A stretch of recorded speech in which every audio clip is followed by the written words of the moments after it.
Thank you for listening to BizPod with me, Paul. And me, Rachel. Our weekly business English podcast where we talk about the news, social media, and hot topics from a business point of view. You'll get a podcast and links to the articles we discuss. This way you can share your thoughts too. Join us as we discuss what's on our minds this week.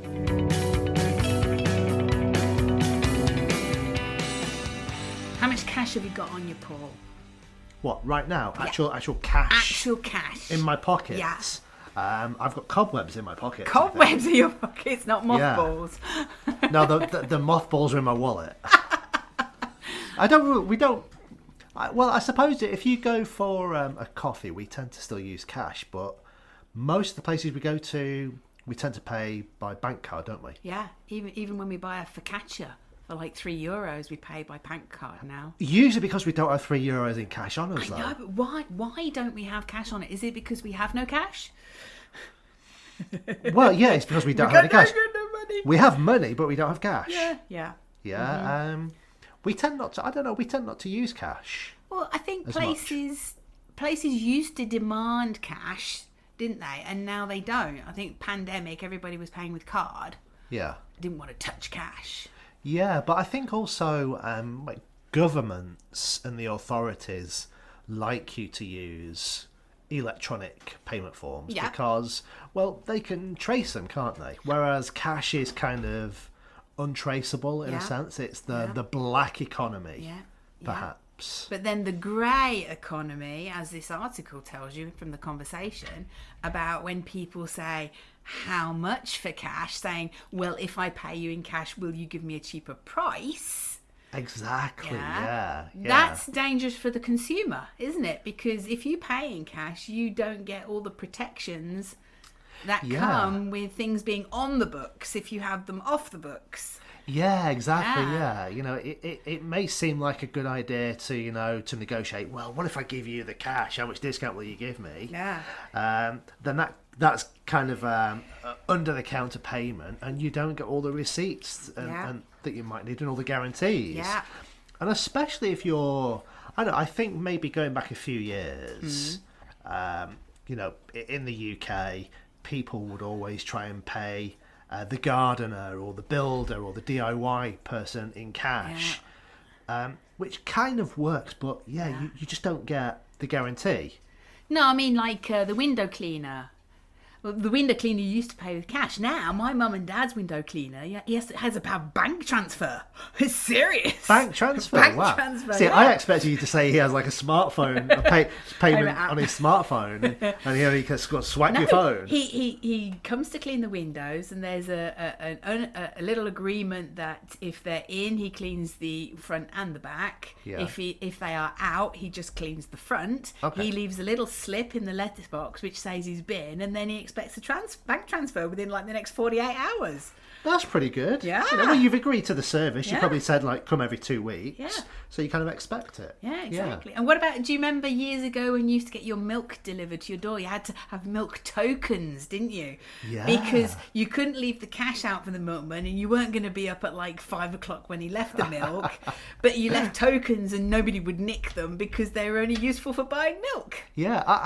If I remember rightly, when I was a kid, the milkman used to come around in the evening, sort of after tea, to collect the cash. Right. And he would have like this little book. He'd have this book. He'd walk in with this book and say, right, You've Mr. had O'Neill. 14 pints of milk this week. Yeah, that's, 2 weeks you owe me. Woo! No, where we were, it was milk. You used to go once every fortnight to go and buy some milk tokens, and then you would leave the tokens out at the end of the week to pay for the milk. Explain what a token is. What do you mean by a milk token? It's like a little coin, like what you put in shopping trolleys. I mean, shopping trolleys, you put €1 or £1 or something in, but sometimes you have a token which isn't real money, so it looks like a piece of money, but it's not. I mean, these were made of plastic. Right. So you would buy them, so maybe each token would be worth a pint of milk. Right. And so if you'd had 10 pints of milk that week, you left out 10 tokens. Okay, so the milkman would come and collect those 10 tokens. And then go and cash them in. And he could exchange them for actual cash. Yeah. Okay, makes sense. But it was a good way because you left your tokens out and nobody would steal them because they were only worth the price of you've got to go and exchange it for milk. Right. Yeah. Makes sense. Yeah. Yeah. All those days ago. Yeah. All those eons ago. Yeah. We're not really that old, are we, Rachel? No. Okay. But yeah, so the grey economy, paying for things in cash, I think it still happens, but I think it's growing to become a thing of the past. Yeah. I don't think the younger generations know what cash is. No. I could be wrong. No, and it is about the protections. I mean, I recently bought some perfume online, and I was like, how should I pay with it? Should I pay with PayPal? And I thought, no, I'm going to pay with my credit card because I've got the protections then.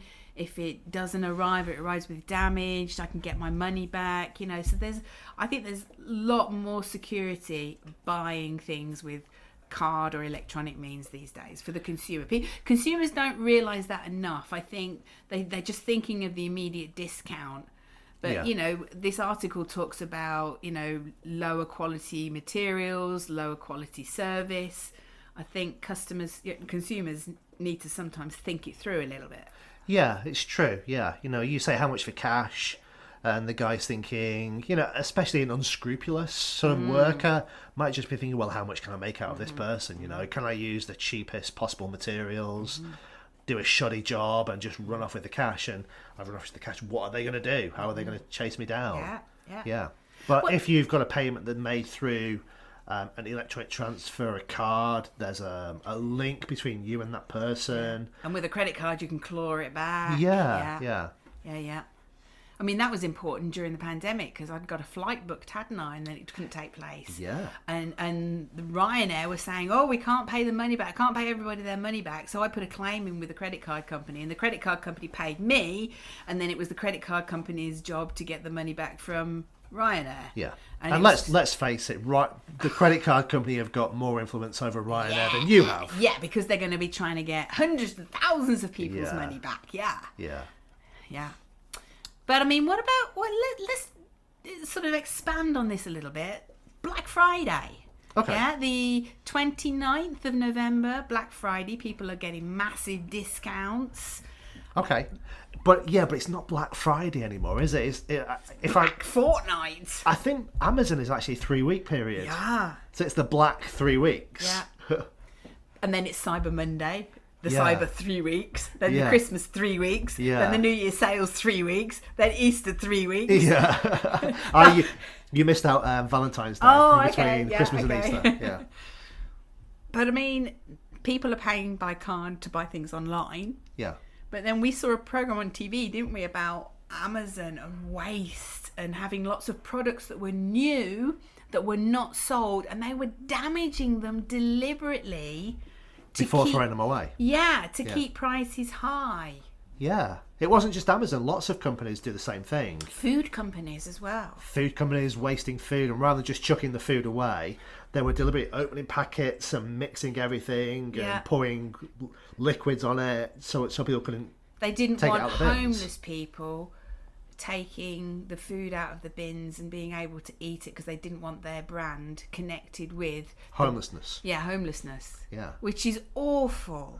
Yeah. And that's all about money, isn't it? Yeah, of course it is. Yeah. I mean, we live in a world that is driven by consumerism. Greed. Yeah. If everybody stops spending money on the stuff that they don't really need, the global economy will crash. Yeah. I'm not saying that's a bad thing, to be honest. So if everybody paid by cash, would the global economy crash? Would they have enough cash in the cash machines to get... Because you'd have to go to the cash machine to withdraw it. Yeah. Because it's not a case of just cash going from hand to hand these days. No, there isn't physically enough printed money in the world, I don't think, for everyone to, pay for everything in cash. I just don't think that the cost of printing that money and distributing that money would be horrendous, I imagine. Yeah. That's why electronic payments are taking off more, particularly from businesses' point of view, because it's cheaper. Yeah. It's cheaper than handling cash. Yes and no. Don't some of them who have to have these apps and things and gadgets and tools to enable transactions, they get charged card fees and things?